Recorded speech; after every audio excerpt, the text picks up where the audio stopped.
I told you guys I've been reading this book by Peter Brandt called Diary of a Professional Commodity Trader, Lessons from 21 Weeks of Real Trading. And I told you guys Peter Brandt, how, kind of his philosophy on the market's very close to mine, which is why I kind of relate to him as far as low win percentage. Now, he wins a lot less than me, but the same philosophy that you don't need a super high win percentage to be a super great trader. And he had a part in here where he was looking at his, he calls it trading events by category of trade signal. And I want you guys to hear these stats. He kind of breaks up basically his trading strategies and the results like per year. And he says, trade signal number 1, major patterns, right? He gets about 10 successful trades a year out of 30 potential patterns, right? So what's that win rate right there?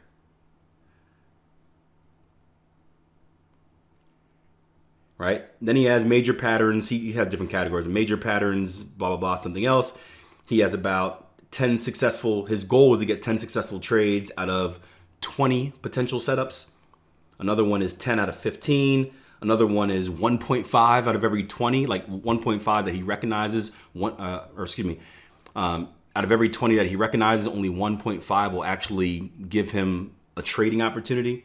And he goes on to talk about this. He goes on to list them. Another one has 20 out of 40, right? It'll take 40 trades to gain 20 winners out of 30 trading events. And it's, I just love seeing stuff like that because that's the part of trading that people don't understand is the waiting game. I did a tweet this morning about the euro yen, where the euro yen has been crap for this year, right? Would you guys agree? I know Jason Greystone talked about dumping the pair. Right? The euro yen has been slow. However, in the last 2 weeks, man, it gave us, almost 200 pips?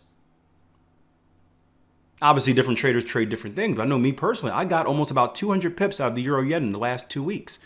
And the question is, the pair has been silent for the entire year, which has been 5 months, but in the last 2 weeks, it's given me 200 pips.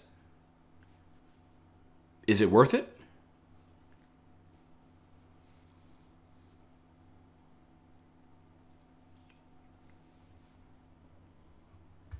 What's your opinion? What do you guys think? Is it worth watching a pair consistently every single day for 5 months and it does nothing? It's a snooze fest. But then in a matter of 2 weeks, right, it gives you 200 pips. Is that something that's worth trading or not?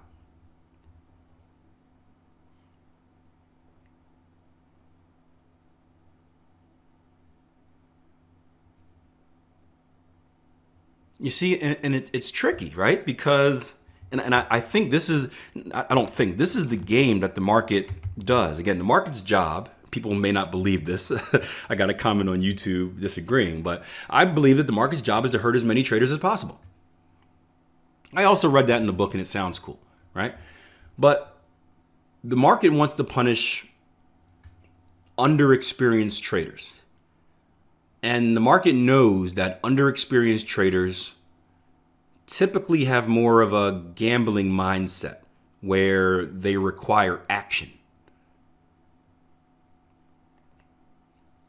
And there are certain times where, the market likes to disguise its moves, we know that, but there are certain times where the market will bore you to death, right? I was watching NBA playoffs yesterday. And Houston Rockets versus the Golden State Warriors. And James Harden, who is he's probably going to be the most valuable player in the basketball league this year, he does this little thing where he just dribbles methodically. Left hand, right, and you kind of get hypnotized by the move. It's doing nothing. Left, right. Then all of a sudden, boom, he blows past you. Markets do the same thing, right? Consolidate, chop up, chop down, right? Look at the pound dollar, for example. Chop up, chop down, chop up, chop down. It tricks you into looking at your chart and be like, there's nothing here. Why am I wasting my time? And then as soon as you look away, what happens?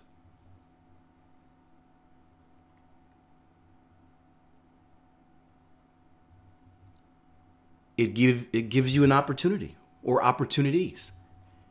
And for the consistent trader, the trader conducting their trading like a business who is consistently watching and analyzing the charts every day, even if it looks like it's complete junk, it gives them a chance to take advantage of it. Where the underexperienced trader, maybe they rush through the analysis, maybe they skip the analysis and all because they know nothing's happening. They missed the trading opportunity. They hear their friends talk about, oh, Euro Yen was awesome last week. They go back to it. As soon as they go back to it, what does the market do? Goes right back to dribbling left and right and left and right. And that's why it's so important that we treat our trading like a business, because we never know when the opportunities are going to come. We don't know. Only thing that we can do is prepare. We can just prepare. And most of our preparation, as I just mentioned in kind of the table that Peter Brandt mentioned, most of our preparation and our analysis is going to go for nothing.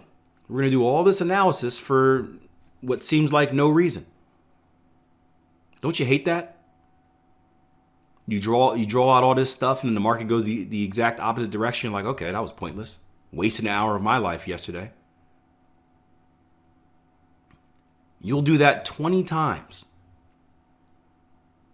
But it's all worth it if you can catch that one opportunity. If one out of those 20 times you do it, the market actually gets down there and you're prepared to take advantage of it, and you can make some pips, well, that's the game. That is the game.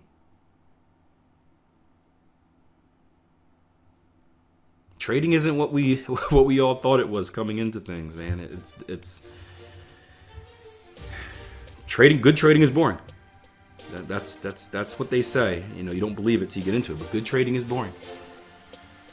Yeah, good trading is boring.